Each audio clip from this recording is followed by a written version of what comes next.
રશિયામાં ભારતીયોને નોકરીના બહાને ફસાવી બંધક બનાવવાના મામલે પેટલાદના રિમ્પલ પટેલની ધરપકડ બાદ પીડિતોનો વિડીયો સામે આવતા ચકચાર મચી ગઈ છે। આ વિડીયોમાં પીડિતોએ તેમને ખોટી લાલચ આપી રશિયા મોકલી પગાર ન ચૂકવી અને અત્યાચાર ગુજારવામાં આવતો હોવાના ગંભીર આક્ષેપો કર્યા છે। પેટલાદ રૂરલ પોલીસ દ્વારા રિમ્પલ પટેલ સામે ગુનો નોંધી તેને કસ્ટડીમાં લેવામાં આવ્યો છે। ત્યારે આ વિડીયોએ સમગ્ર કેસમાં નવી તપાસની દિશાઓ ખોલી દીધી છે। પોતાના સ્વજનોને સુરક્ષિત પરત લાવવા માટે પરિવારોએ હવે સરકાર અને વહીવટી તંત્ર સમક્ષ ઉગ્ર માંગણી શરૂ કરી છે।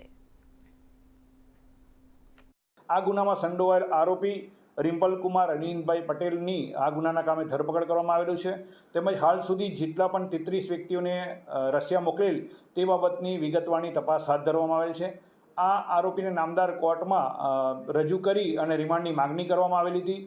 તેમજ હાલ સુધીની તપાસ દરમિયાન જે 20 વ્યક્તિઓ અત્યારે ત્યાં રશિયા છે તે તમામ વ્યક્તિઓ સાથે એલસીબીના પીઆઈ ચૌધરી સાહેબે ટેલિફોનિક અને વિડીયો કોલ કરીને વાતચીત કરેલી છે અને તેમને ઇન્ડિયા પરત લાવવાના શક્ય તમામ પ્રયત્નો એલસીબી દ્વારા હાથ ધરવામાં આવેલ છે।